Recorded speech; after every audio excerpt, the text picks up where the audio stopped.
Okay, hi everyone. This is just a little video that I'm going to put together to help you all go over what you should be going over with someone in the first or second session to set your own personal professional expectations and boundaries. This is something I used to go over with each client right when I would meet with them because before I had a front desk, I had to do the entire intake process and everything on my own. So I actually have a pretty thorough consent/intake that I'm going to provide with this video. So you can always have that with you in session when you go over all of that with the client. But I'm going to actually be referring back and forth to that because that's how I used to do it. And then I'll just kind of put in my own personal parts that I think is helpful. But again, this is your relationship with the client, your style. So you can add or take out what you need. But what I'm covering is actually just all the major basics that should help you set a really good tone, especially when it comes to rapport and expectations of what they can expect if, say, they miss an appointment or something. So let's get started and you'll get to understand what I'm talking about. Okay, I'm going to pull this up and kind of look at it while I'm talking to you guys. So one thing that's helpful is after you go through the entire intake that they fill out through the portal that we send them through Simple Practice, I normally spend about 15 to 20 minutes just kind of getting to know them, going through that intake. It's very small intake, but it's important to kind of see what they put in of the reasons why they're there, and then just getting general information that you feel is important. And then I leave about 15 or 20 minutes of the last part of the session to go over the expectations. So really the first session is just very minimally getting into too much depth of their case, but really just getting an overview, getting them to meet you, and going over why they're there and also how you can help them, especially during the time we set the clinical expectation. So one thing I talk about is my personal style. So I just kind of go over the kind of therapies that I tend to do. So you guys all know that I do grief counseling, so most people know that when they come in to see me, but I will also talk about how I will dabble in with mindfulness, depending on what they need, maybe EMDR, any assessments, any quizzes, any personal assignments or readings or other measures that I feel will help them progress in treatment.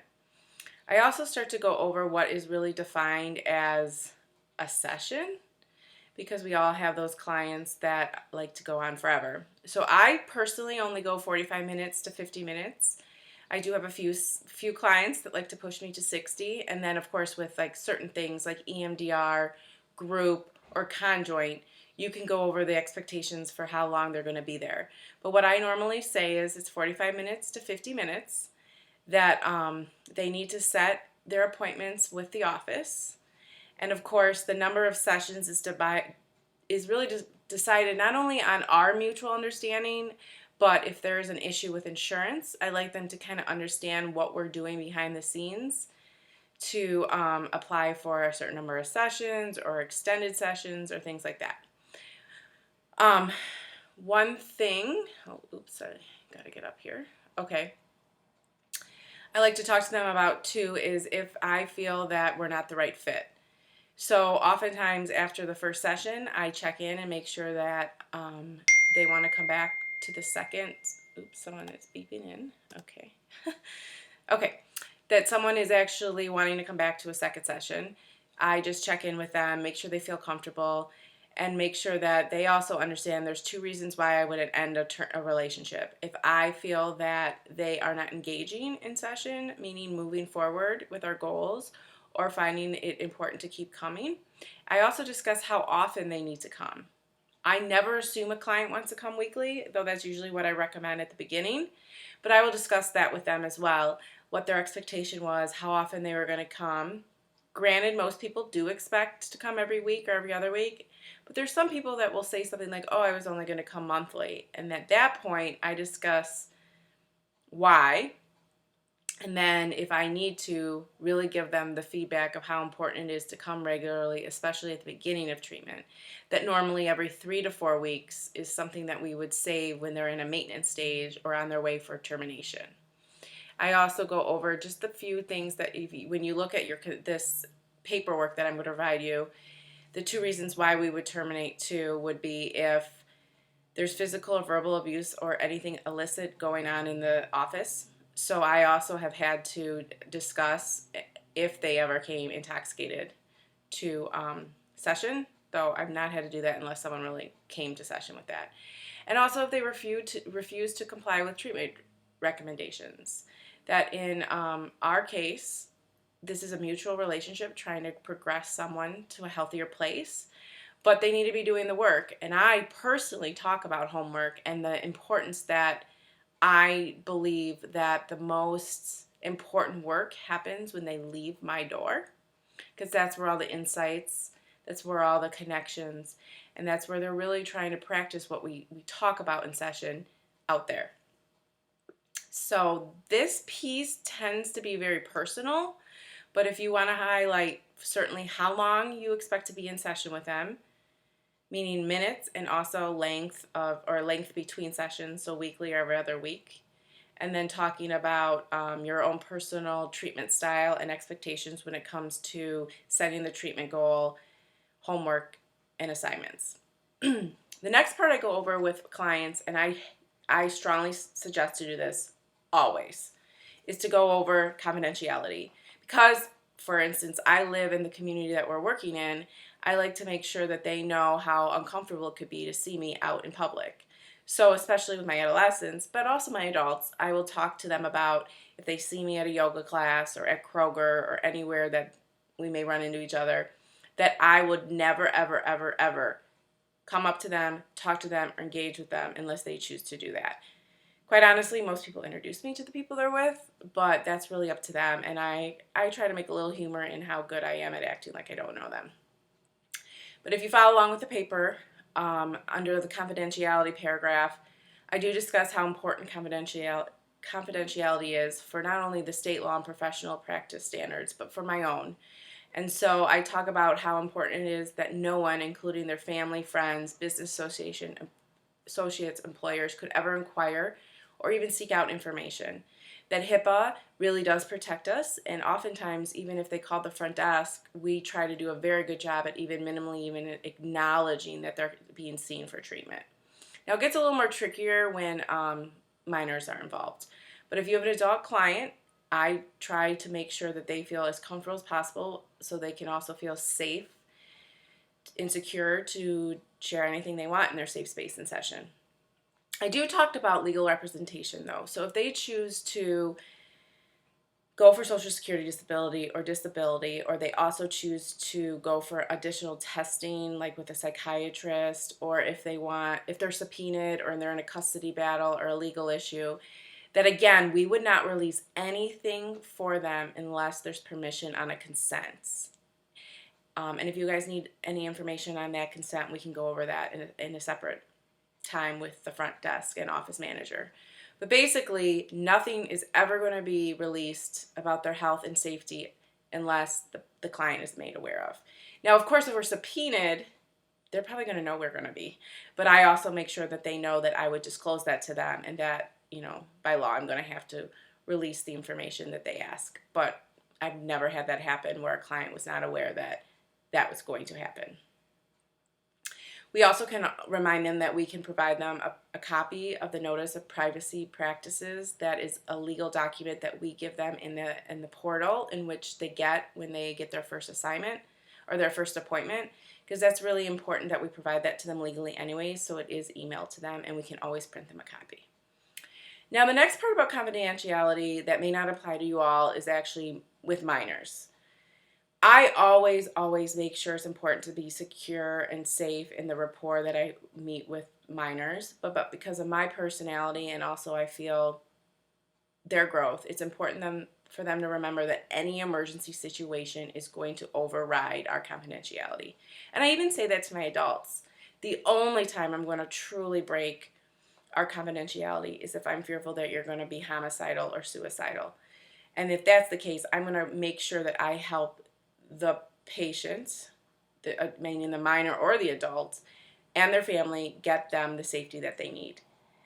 But I also remind them that my licensure, as well as our state laws, require us to report any issues of suicidality and if they are going to hurt or harm someone else.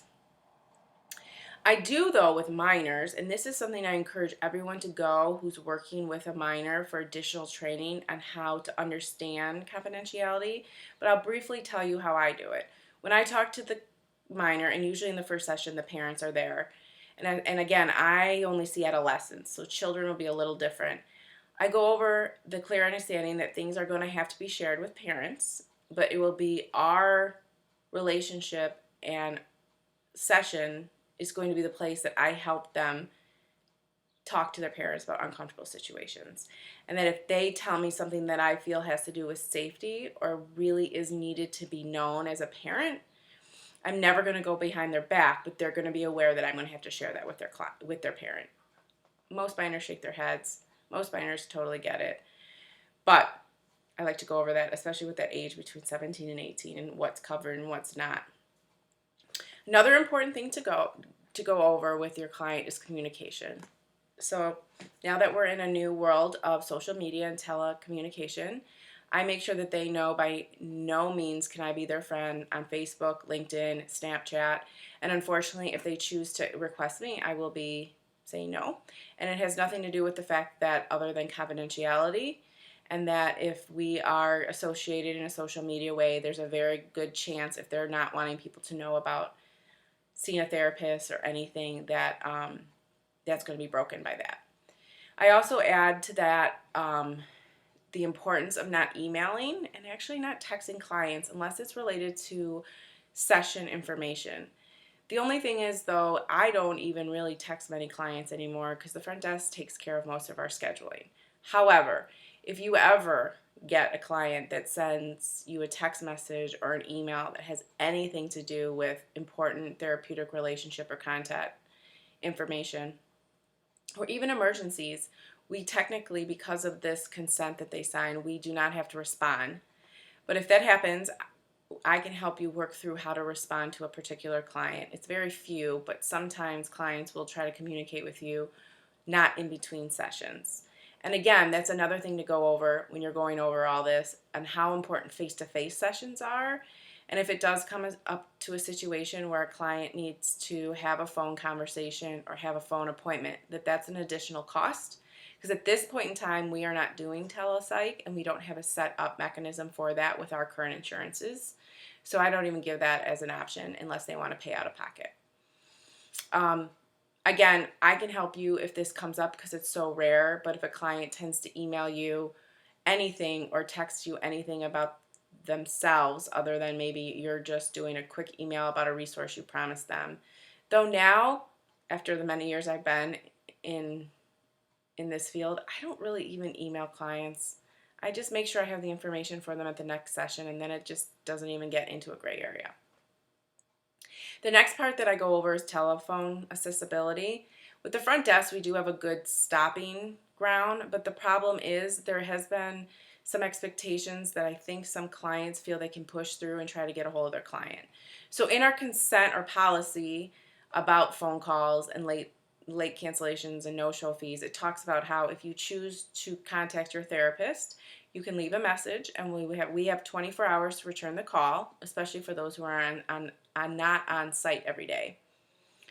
And that really, I think it's important that if we find a particular client that keeps going around the front desk to try to get a hold of the therapist, that you intervene in addition to this first time setting this expectation.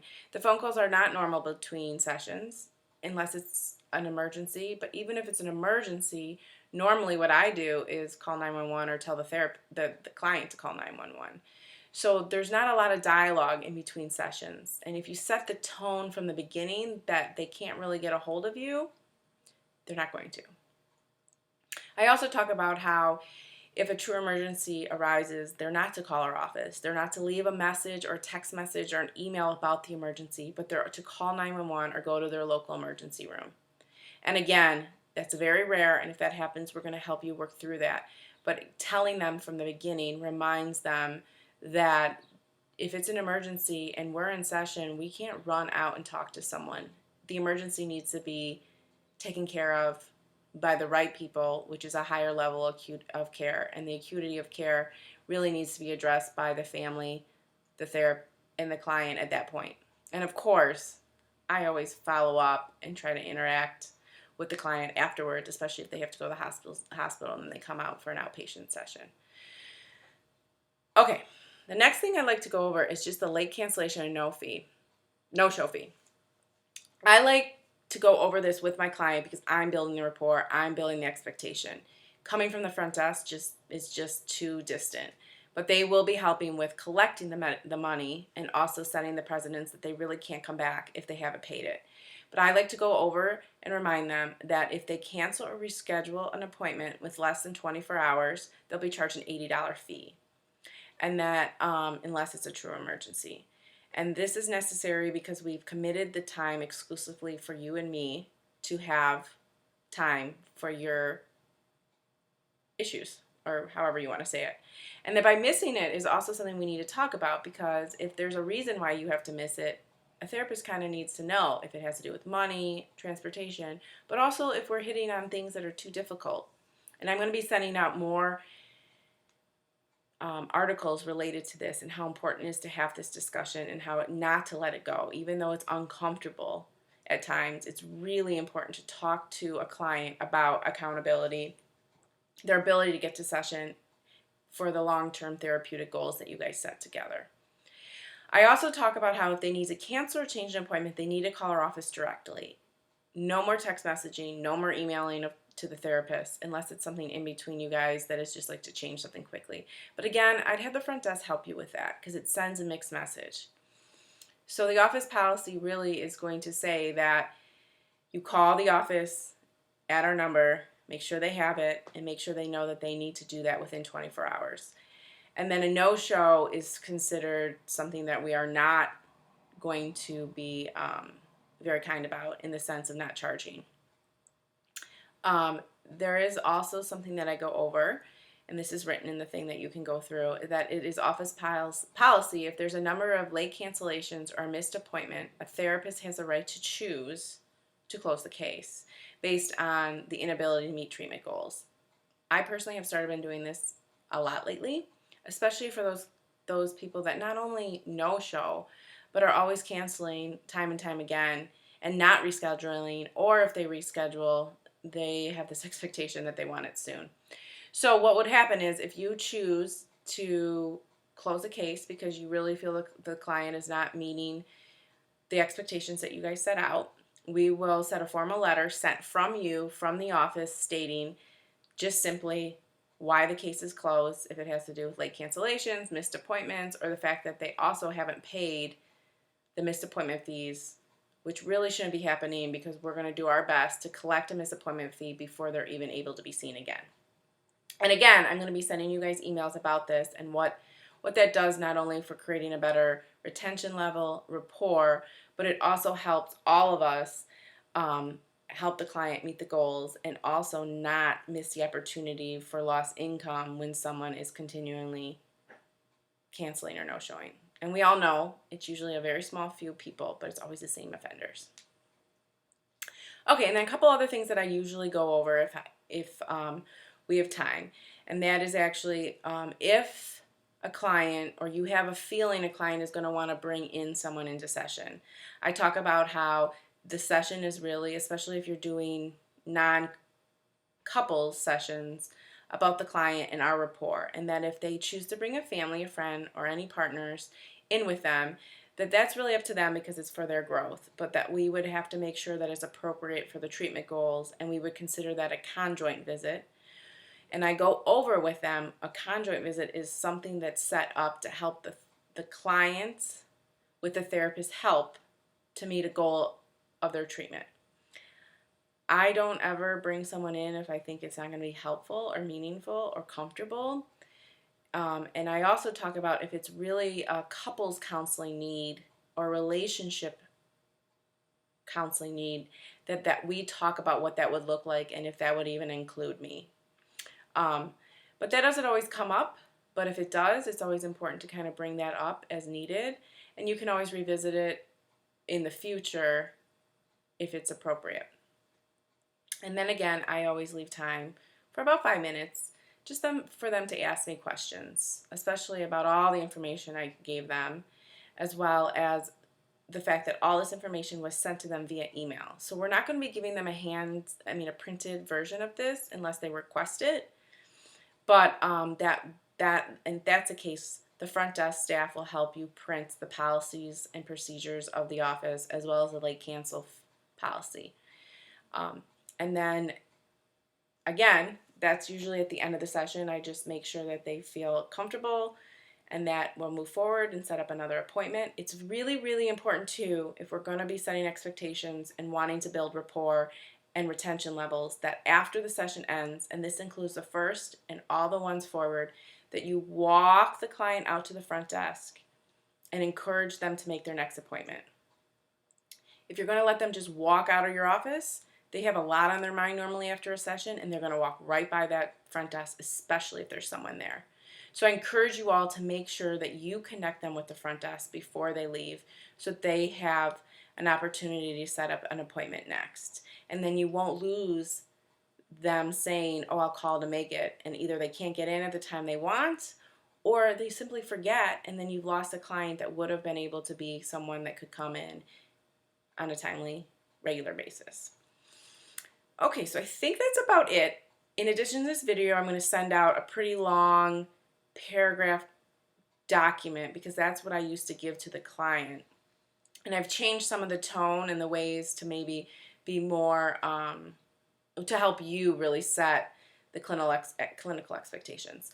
I'm encouraging not only that you do this now for all new clients, but I would just take some time with current clients and just say that we have decided to just touch base again with all our clients and go over some expectations so there's more clarity of how the office runs, and then just go over this. And a lot of it has to do more with your therapeutic rapport with them, but it also can help you go backwards and set some tone and expectation that you weren't able to do from the start. And then the other thing is, most of you probably are writing a certain kind of verbiage in the first note, but it's very important, and I'm going to kind of look down here so I make sure I read it the way I write it. In my first note, I actually say I reviewed professional relationship boundaries and expectations with clients. So that way, there's no second guessing that you did it, but also that you know that the client, and it's documented, is aware of all the things you went over. So I will put that wording in addition to this in the email that I'm going to send you with this video, but it's also in the examples of clinical documentation I provided a long time ago, and you can get from the Google Drive on a first visit. Because in the first visit, you're going to capture a lot more of just more administrative things than you would the summary of the session, because you won't get a lot of time to get into the nitty-gritty of the client stuff anyways. So anyways, I hope this video was helpful and I didn't talk too fast.